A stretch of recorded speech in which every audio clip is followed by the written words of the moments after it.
ये शुरू कैसे हुआ? Why did you pick it up? एक टीचिंग लाइन से टाइम निकालते हुए, why did you do that? मेरी मैरिज के टाइम ही मेरा वेट 82 था। अच्छा, 1 बेबी के बाद 102 हो गया, तो बड़ी मुश्किलों से वो 3-4 मंथ्स में मैंने वापस 82 पे आई मैं डाइट से। अच्छा, मलमाटी किया 21 किलोमीटर हाँ। इस ईयर, और दुबई मैराथन मैंने फीवर में किया। लाखों क्रैम्प्स में मैंने 42 किलोमीटर भागा है। तो जब आपने शुरू करा तो society doesn't accept it much as a sport. उस टाइम आपको कुछ प्रॉब्लम्स का सामना करना पड़ा? सोसाइटी के पास मेरा घर है, वहाँ पे शॉर्ट्स पहनना और हाँ। किसी मतलब फीमेल को इस तरीके से देखना उनके बर्दाश्त से बाहर था, लेकिन अब तो मैंने सबको आदत डाली हुई है हाँ। इस तरीके से देखने की। फिर मैंने बाखड़ा नेंगल डैम की 110 किलोमीटर की रेस को थी, धीरे धीरे करके मैं नेशनल में आ गई। 3 रोल्स आप प्ले कर रहे हो आजकल। एक एथलीट हो गया, रनर स्लैश साइकिलिस्ट, एक गृहिणी हो गया, पूरा घर संभाल रखा आपने, और एक टीचर का रोल हो गया। तीनों में टफेस्ट कौन सा? अगर एक वुमेन अपनी हेल्थ पे ध्यान देती है तो शायद अपने घर के 4 और मेंबर्स का ध्यान रख सकेगी। अगर वही बीमार है तो वो 4 की कहीं ना कहीं केयर मिस हो रही है। सुनिए, अर्ली मॉर्निंग वर्कआउट्स रहते हैं, रात का समय रहता है 4-4:30 बजे, तो सेफ्टी कंसर्न नहीं होता क्या?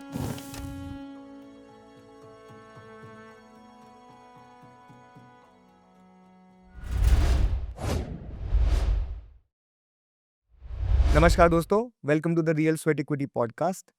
Today's guest is an example who showcases that discipline is a transferable skill. Classroom से लेके race course तक. The person that we have today with us, she's a teacher for more than 2 decades. She's a social science teacher, and she's been shaping the minds of children and the next generation that we have. On the outside, she's a fierce athlete. She cycles, she runs, and she's participated in the national games. Sonia, welcome to the show. Thank you. It's an honor to have you here. So, Sonia, teacher, it's a profession which I extremely have high regard for, because आप लोग next generation को shape up करते हैं. You instill, you teach, you basically groom the next set of generation that we have. With teaching, आपने एक sporting activity उठाया, and over the last 17 से 20 साल जो आप टीचिंग कर रहे थे, आप धीरे धीरे ट्रांसफॉर्म होते रहे एक एथलीट में। इंटरेस्टिंगली, ये शुरू कैसे हुआ? मतलब आपने क्यों स्पोर्ट्स क्यों, मतलब why did you pick it up? एक टीचिंग लाइन से टाइम निकालते हुए, why did you do that? Actual में मैंने खुद से नहीं किया ये। अच्छा, ये लाइफ ने मेरे ऊपर एक बॉल फेंकी है जो अच्छा। मैंने कैच कर लिया। अच्छा, मैं कुछ साल पहले, मतलब लाइक 12 और 13 इयर्स पहले मेरा वेट बहुत गेन हो गया था। अच्छा, मतलब जब मेरा फर्स्ट चाइल्ड हुआ, हाँ, तो मेरी मैरिज के टाइम में मेरा वेट 82 था, अच्छा, और 1 बेबी के बाद 102 हो गया। ओह, और फिर मुझे थोड़ी हाइपर एसिडिटी, बीपी, हाँ, इन सब की प्रॉब्लम स्टार्ट हो गई थी। मैं राइट, कुछ भी खाती थी तो मुझे पेन शुरू हो जाता था, और फिर मुझे एडमिट होना पड़ता था हॉस्पिटल में। ओह, पूरी रात मतलब मैं एडमिट रहती थी, अगले दिन स्कूल में जाना। अच्छा, तो ये सब बहुत फ्रीक्वेंटली होने लग गया था। और फिर हम नेक्स्ट बेबी के लिए प्लान कर रहे थे, तो फिर मेरे को लगा कि एक बेबी में 18 केजी वेट गेन कर लिया, तो दूसरे में तो मेरा 120 हो जाएगा और मैं तो बिल्कुल फट जाऊंगी। तो मैं खुद ही बीमार हूँ, तो मैं एक दूसरे बच्चे की केयर कैसे करूँगी। फिर मैंने और मेरे हस्बैंड ने दोनों ने वॉक शुरू की। अच्छा, 3 किलोमीटर से ये स्टार्ट किया था, हाँ, वॉकिंग 3 किलोमीटर, वॉकिंग से। हाँ, और हम फिर स्टार्टिंग में 100 मीटर रन करने लगे। जैसे पोल्स होते हैं ना रोड पे, हाँ। 50-50 मीटर के गैप पे होता है वो। तो हम 2 पोल भागते थे, 2 पोल वॉक करते थे। अच्छा, इस तरीके से हमने स्टार्ट किया, और शाम को मैंने जिम ज्वाइन कर लिया था, और हस्बैंड ने बोला था इस बार जिम छोड़ दिया ना तो दोबारा नहीं कभी लाइफ में ज्वाइन करने दूंगा, क्योंकि मैं बहुत बार फीस भर चुकी थी, हाँ, लेकिन कभी जाती ही नहीं थी। हाँ। मेरा मन ही नहीं करता था जाने का। और कई बार छोटे बच्चे को, 3.5 साल का था वो, उसको गोदी में लेके जाना पड़ता था जिम में। तो सामने बैठा, कई बार रो रहा है, मम्मी एक्सरसाइज कर रही है। हाँ। तो बड़ी मुश्किलों से वो 3-4 मंथ्स में मैंने वापस 82 पे आई मैं डाइट से। अच्छा, फिर मैंने दूसरा बेबी कंसीव कर लिया, फिर वो हो गया, फिर 102 फिर से हो गया वेट। हाँ। फिर लेकिन अब की बार लाइफस्टाइल थोड़ा सा चेंज हो चुका था। मैंने डॉक्टर से पूछा, दोनों सिजेरियन थे, कि मैं अब एक्सरसाइज कब शुरू कर सकती हूँ। फिर डॉक्टर ने बोला 6 मंथ्स तो कुछ नहीं करना। तो 6 मंथ्स के बाद दोबारा same schedule, gym plus run, हम ये करते रहे, और फिर मेरा 82 वेट फिर से आ गया। फिर धीरे धीरे करके हम लोग पूरे सिटी का एक राउंड लगाने लगे। 3 किलोमीटर से ये रन 6 से 10 किलोमीटर में कन्वर्ट हो गया। आप कहाँ रहते हैं? मैं सोनीपत में रहती हूँ, जो कि बहुत ही स्मॉल सिटी है, जहाँ पे कोई लड़की बहुत कम भागती है। हाँ, मतलब मेल भी आपको नॉर्मल रोड पे भागते हुए 2-3 से ज्यादा नजर नहीं आएंगे, राइट, और वहाँ लड़कियों को भागना देखना हाँ, देखना भी मतलब अपने आप में आंखों की शर्म है। राइट, मतलब राइट, फीमेल को देखते नहीं, हो। बहुत डिफरेंट सेट ऑफ चैलेंज है ये। बिल्कुल, बिल्कुल। और जिस मतलब सोसाइटी के पास मेरा घर है वहाँ पे शॉर्ट्स पहनना और हाँ। किसी मतलब फीमेल को इस तरीके से देखना उनकी बर्दाश्त से बाहर था, लेकिन अब तो मैंने सबको ये आदत डाली हुई है हाँ। इस तरीके से देखने की, तो अब ये नॉर्मल हो गया है। हाँ। तो ये धीरे-धीरे करके अब full marathons, half marathon, cycling, तो ये कैसे अपने आप मतलब लाइफ ने अपने आप यहाँ तक लेके आया, मैंने चूज़ नहीं किया हाँ। ये बस होता चला गया। हाँ, तो 3 किलोमीटर से स्टार्ट करके आज आप अल्ट्रा डिस्टेंसेस भाग रहे हो, फुल मैराथन हाँ, भाग रहे हो। 42 किलोमीटर वाली ऑफिशियल मैं कई सारी कर चुकी हूँ। मैं अलमाटी किया 21 किलोमीटर हाँ। इस ईयर, हाँ। और दुबई मैराथन मैंने फीवर में किया, एनडीएम मैंने लाखों क्रैम्प्स में मैंने 42 किलोमीटर भागा है। कई दिवाली में कॉन्सिक्यूटिव 42 किलोमीटर किए हैं अपनी सेल्फ ट्रेनिंग। अब तो 21 किलोमीटर भागना सुबह शाम माइक वार्म अप हो गए। आप टीचर हैं, राइट? आई एम अज्यूमिंग 7 साढ़े 7 बजे स्कूल चालू हो जाता होगा। बिल्कुल। मेरा ऑफिस फिर भी 9-10 बजे चालू होता है, आपका तो और जल्दी शुरू हो रहा है। तो उस सब साढ़े 7 बजे के स्केड्यूल में आपका दिनचर्या कैसे रहता है? कैसे शुरू होता है? साढ़े कैसे 7 चलता है? स्कूल पहुँचना हाँ। मेरे लिए हर रोज एक चैलेंज है, डेली का चैलेंज हाँ। है। मैं 3:45 का अलार्म लगाती हूँ। सर्दी गर्मी 3:45 सर्दी गर्मी सेम। हाँ। और सब कुछ अपने आप को ज़बरदस्ती कह लो, हर दिन की एक खुशी से कह लो, इच्छा से कह लो, 4 o'clock 4-5 पे मैं बेड छोड़ देती हूँ। हाँ। रेडी होते-होते 25 मिनट्स 30 मिनट्स लग जाते हैं, और 4:30 कई बार घर से चली भी जाती हूँ मैं निकल के, और कई बार 4:40 तक। 4:45 पे जिम खुल जाता है, रनिंग करनी है 4:45 पे रन शुरू कर देती हूँ। इवन हाईवेज़ पे साइक्लिंग भी 4:45 के अराउंड स्टार्ट हो जाती है। 6:30 नेट डॉट आप कहीं भी हो, आपको घर वापस आना है। हाँ। आते ही किचन में सबसे पहले फटाफट से ब्रेकफास्ट लंच तैयार किए, सबके टिफिन्स पैक किए, सैलेड, फ्रूट, दूध, बॉटल्स, पता नहीं क्या-क्या, और फटाफट से साड़ी डाल के स्कूल में 7:30 नेट डॉट, क्योंकि मुझे बचपन से कभी भी लेट जाना बिल्कुल भी पसंद नहीं है। स्कूल थोड़ा पास में है तो थोड़ा-सा मुझे बेनिफिट है। लेकिन हर रोज़ मैं टाइम पे पहुँचती हूँ और अपने आप को एक प्राउड फ़ील होता है, अरे वाह! तू टाइम पे पहुँच गई आज। पिछले 10-12 साल से सेम चल रहा है, और ये हर रोज़ का है अब। कई बार तो मुझे लगता है मुझे अटैक ना आ जाए खाना बनाते-बनाते, इतनी स्पीड में काम करना पड़ता है। नहीं, मैं आपका सोशल मीडिया फॉलो कर रहा था for researching on the podcast. So interestingly मैंने देखा आप सुबह उठ के वार्म अप के लिए स्टेशन पे चली जाती हैं। आप stairs up and down warm up के लिए। एक्चुअली हम हरियाणा से हैं ना, तो हमने बहुत देसी एथलीट्स को हाँ। देखा है स्टेशन पे वो कैसे मतलब ट्रेनिंग कर रहे होते हैं। तो दिन में जाऊंगी तो बहुत भीड़ होगी और लोग देखेंगे कि ये मतलब ये क्या कर रही है, इसकी तो एज भी नहीं है ये सब हाँ। करने की। तो मैं अर्ली मॉर्निंग, और मेरी मम्मी को बहुत डर लगता है ये अकेली स्टेशन पे क्या करती है, मतलब इसको हाँ। डर भी नहीं लगता। हाँ। लेकिन मुझे ऐसा लगता है जहाँ इतने सारे लोग आते हैं, हाँ। क्योंकि ट्रेन आ रही है जा रही है, लोग आ रहे हैं जा रहे हैं, तो वहाँ डर क्या, हाँ। लोग तो आ जा रहे हैं। राइट। और मेरे घर से स्टेशन हार्डली 250 मीटर पे है, अच्छा। तो मेरे को जिम के रास्ते में पड़ता है स्टेशन। तो मुझे लगता है कि ये अभी जिम भी नहीं खुला होगा, तो उससे पहले लेग वर्कआउट अच्छा वार्म अप हो जाता है। तो 15-20 मिनट वहाँ पे आप 400-500 स्टेयर्स आराम से चढ़ सकते हो, और रनिंग में बहुत हेल्प होती है स्टेयर्स की, आपको पता ही होगा। साइकिलिंग में भी इवन हेल्प करता है ये। तो वहाँ पे मैंने बहुत सारे एथलीट्स को ट्रेन होते हुए भी देखा है, तो एक अच्छा है वो वार्म अप वहाँ करना। नहीं, नहीं, बिल्कुल। एंड विद दिस जो भी हमारे दर्शक हैं जो कहते हैं regularly and this resonates with the real sweat equity podcast, मेरे पास समय नहीं है, मैं ये तो सब प्रोफेशनल हूँ। एक्सक्यूज है। मतलब आपका दिनचर्या सुन के अगर मैं बोलूँ मेरे पास समय नहीं है तो अरे तो फिर मैं तो झूठ ही बोल रहा हूँ। मतलब I don't think that is right. सबसे पहले तो मेरे हिसाब से ना उनको अपना माइंडसेट चेंज करना हाँ। पड़ेगा। दूसरा, उनको थोड़ा जल्दी सोने की हैबिट डालनी पड़ेगी, क्योंकि अगर आपकी स्लीपिंग आवर्स पूरे नहीं हो रहे तो आप अगला दिन का वर्कआउट नहीं कर सकते। तो आपको अगर अपनी लाइफ में चेंज लेके आना है तो सबसे पहले अपना माइंडसेट चेंज करें, हाँ। एक इच्छा लाएं कुछ करने हाँ। की। नहीं तो फिर आप एक्सक्यूज किसी भी चीज में निकाल सकते हो। राइट। नहीं, नहीं, बिल्कुल। और फिर जब आप स्कूल पहुंचती हैं तो अगले 5, 7, 10 घंटे आप टीचिंग प्रोफेशन में आप इतने सारे बच्चों से इंटरेक्ट करती हैं। आप एक स्कूल में 17-18 साल से हैं। एक एक रेगुलर एटमॉस्फेयर है of the next generation learning from you. आप कुछ सिखाते हो और शायद कुछ वो आपसे बिना सिखाए भी सीखते होंगे। बिल्कुल। तो आपने अपना ये स्केड्यूल वहाँ ज़ाहिर कर रखा है कि आप क्या-क्या करती हैं और उससे बच्चों पे क्या प्रभाव पड़ता है आपके स्कूल में?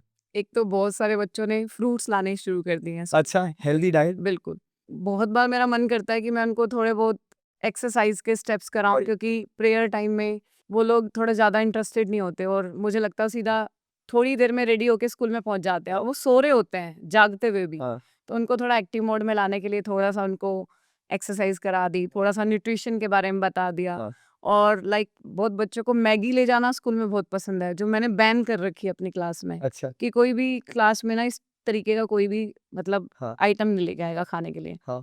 तो फ्रूट्स हो गई, सैलेड हो गई, लस्सी हो गई, ये हम लोग क्योंकि गांव के कनेक्टेड बच्चे हैं, राइट। तो उनकी डाइट से कनेक्टेड मेरा रोज का उनको कुछ ना कुछ रहता है, और वो भी मुझे खाते हुए रोज देखते हैं कि मैं प्रोटीन पी रही हूँ और उनकी क्या इंपॉर्टेंस है। एग्स जैसे मैं स्कूल में ले जाती हूँ, और हालांकि स्कूल में अलाउ भी नहीं है सही बताऊँ तो, लेकिन उनको ये बताना कि ये एग्स भी कितना सुपर फूड है। राइट। बहुत सारे बच्चे इसको एक नेगेटिव वे में लेते हैं, बहुत सारे बच्चों की माइंडसेट होती है क्योंकि फैमिली से वो यही देखते हुए आ रहे हैं। तो थोड़ा न्यूट्रिशन पे बताना, थोड़ा एक्सरसाइज पे बताना, अपने डेली रूटीन बताना कि आज मैं इतना भाग के आई हूँ। हाँ।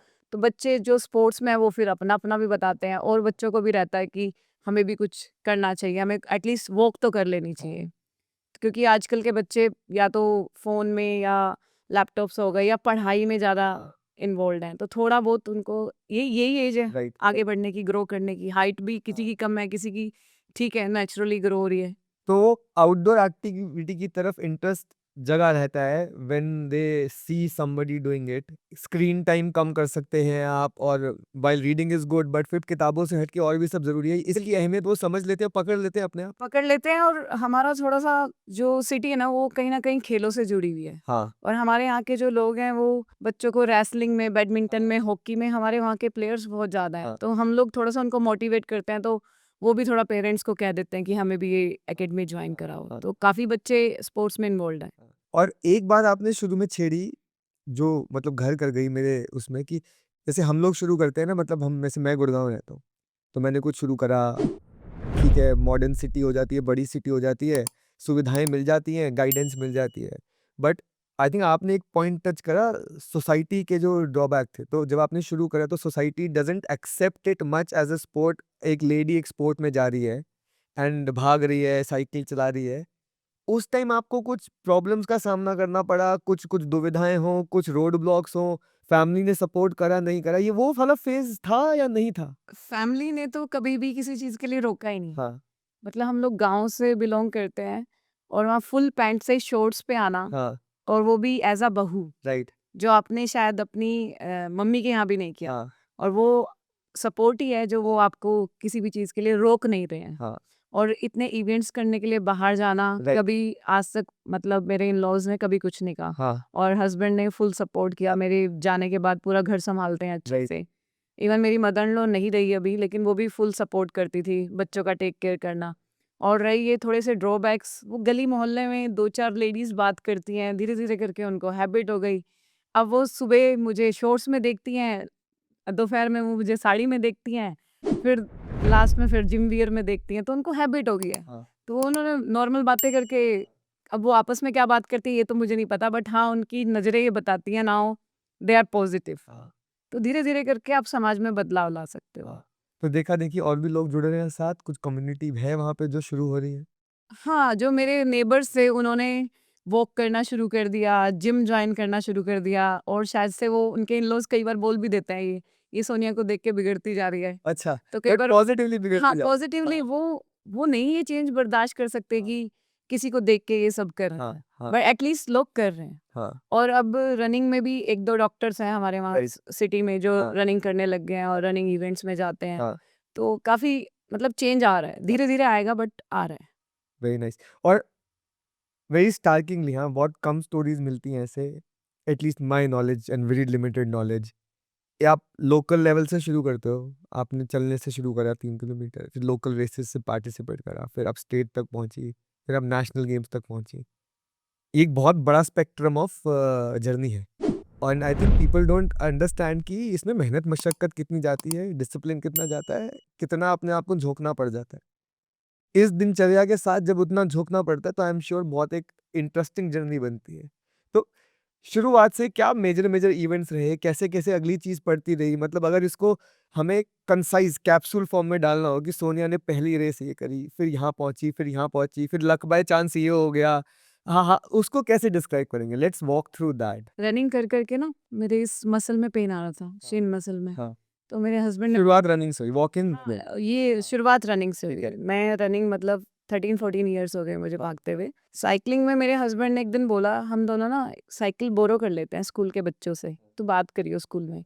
तो 2 बच्चों से साइकिल बोरो की, घर रख गए सैटरडे को, और हम दोनों 28 किलोमीटर साइकिलिंग करके आए, और वो भी मुझे डिस्टेंस पता नहीं था, मैंने गूगल किया कि सोनीपत से बालगढ़, बालगढ़ से मुरथल, मुरथल से सोनीपत कितने किलोमीटर हाँ। बन रहा है।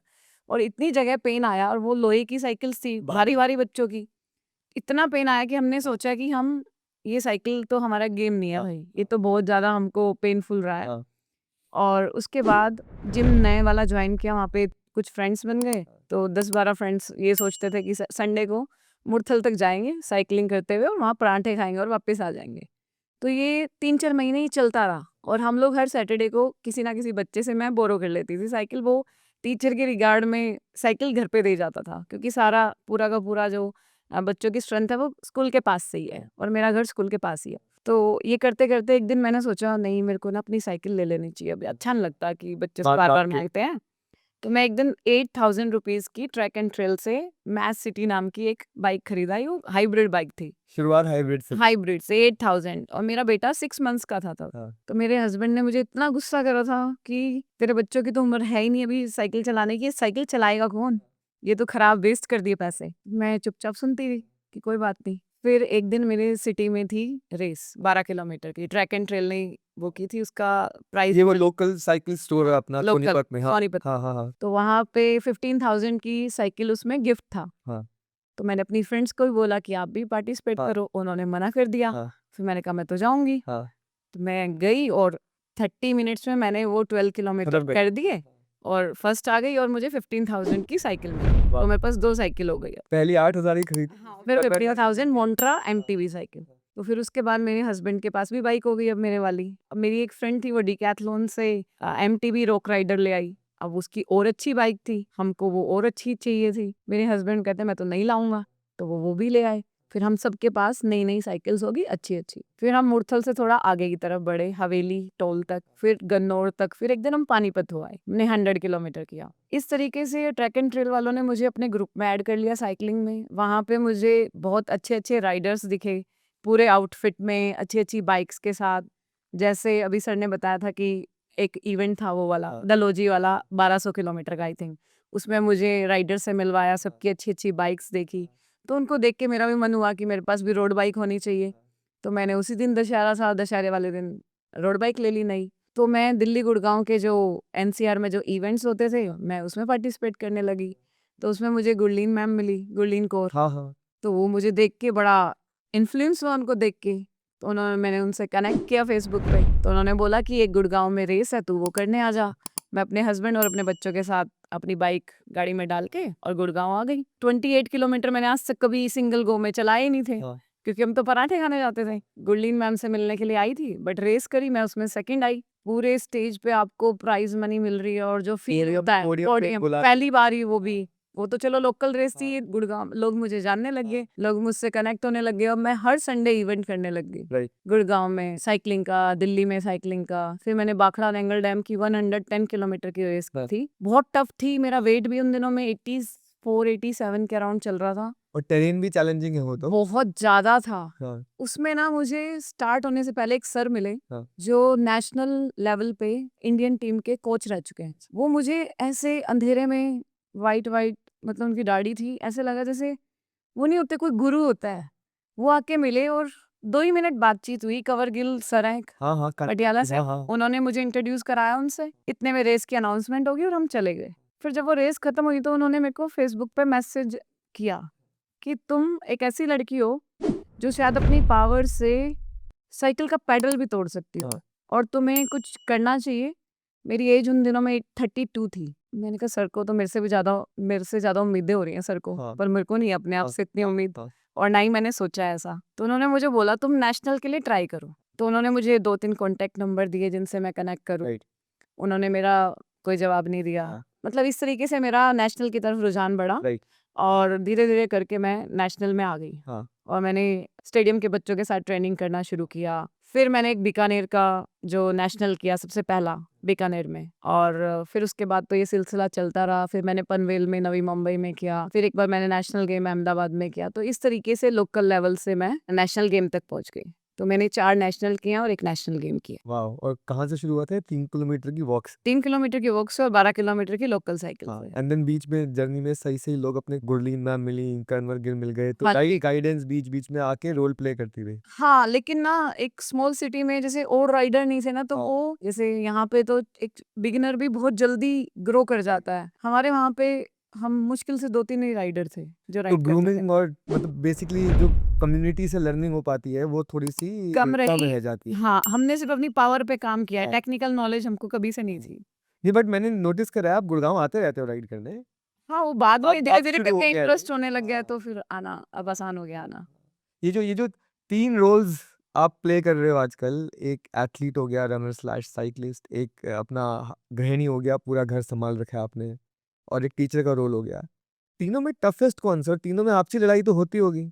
तीनों को मैनेज करना बड़ा हाँ, मुश्किल हो जाता है सम टाइम। हाँ, मुश्किल कोई भी नहीं है। हाँ, हर चीज़ का इतने सालों में फ्लो बना हुआ है। मैं तो सोचती हूँ मैं केवल रोबोट हूँ, हाँ, कि मैं इतने बजे उठना है, इतने बजे हाँ, सोना है, इतने बजे ये हाँ, वर्कआउट करना है, इतने बजे खाना है, इतना टाइम पीरियड आपका स्कूल का है। तो सब हो रहा है, टाइम से हो रहा है। एज़ सच ऐसा नहीं है कि वर्कआउट के बाद पढ़ाने में कभी मुश्किल आई है। हाँ, 1-2 पीरियड में बॉडी नॉर्मल हो जाती है, अपना उसी उसमें आ जाते हैं, फॉर्म में आ जाते हैं।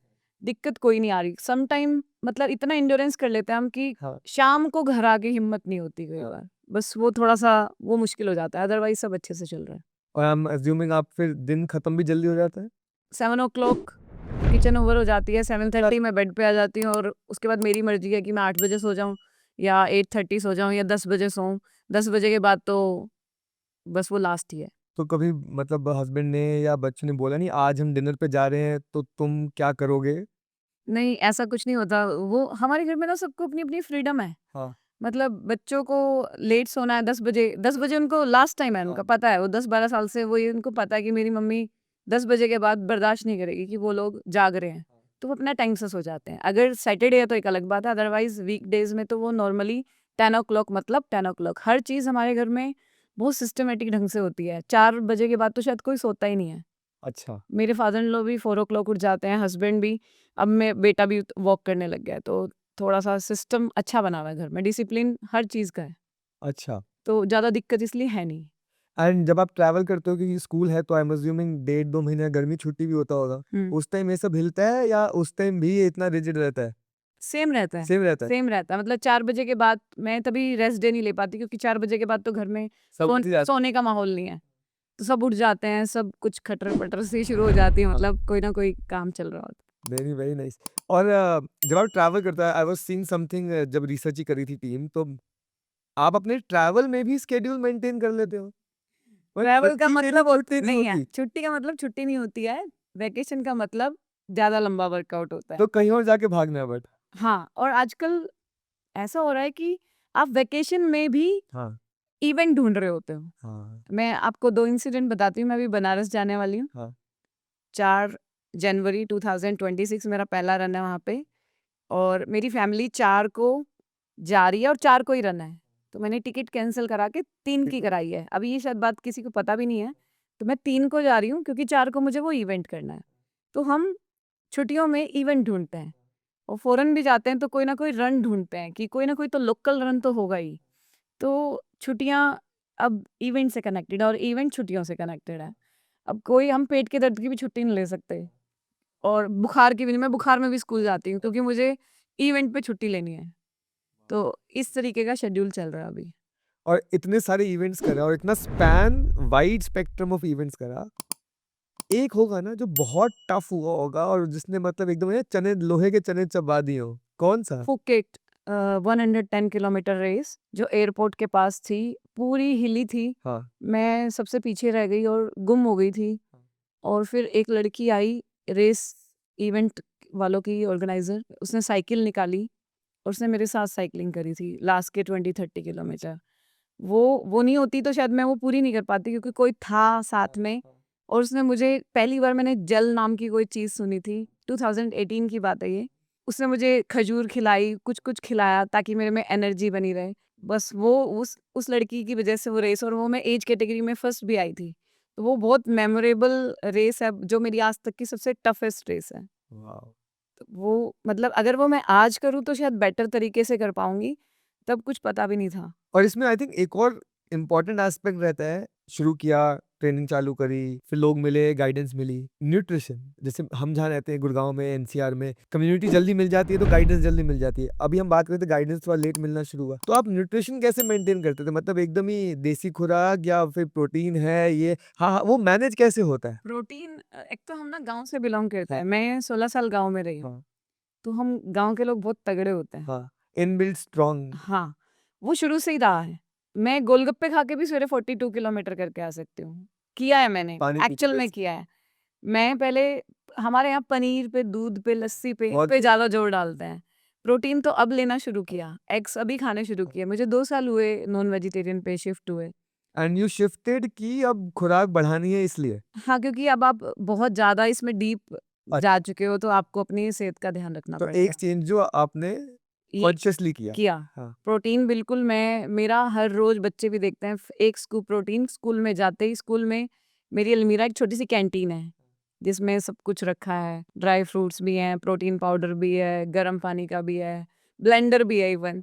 तो बच्चे कई बार मज़ाक भी उड़ा देते हैं कि मैम आपने तो सब कुछ रखा है, किचन बनाई हुई है। तो करना पड़ता है, क्योंकि आपको अपनी ध्यान रखना पड़ेगा। आप बिना प्रोटीन पिए मतलब आपका नहीं हो सकता। तो और मेरे पास इतना भी टाइम नहीं है कि घर से मैं प्रोटीन शेक में 1 स्कूप प्रोटीन डालूँ और पानी के साथ शेक करूँ, बैठ के पीऊँ, नहीं है इतना टाइम। तो वो मेरा क्लास में जाते ही पता नहीं कितने सालों से यही एक रूटीन है। तो अभी न्यूट्रिशन पे काफ़ी फ़ोकस किया हुआ है।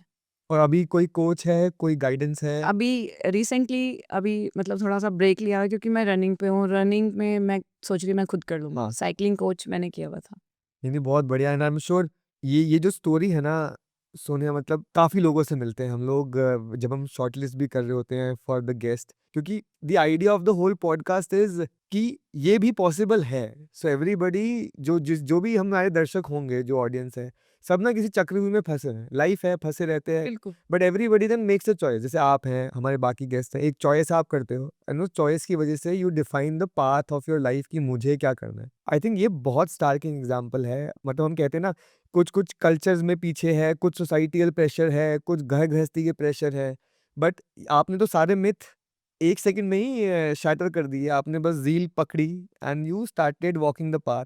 Family supported, town changed.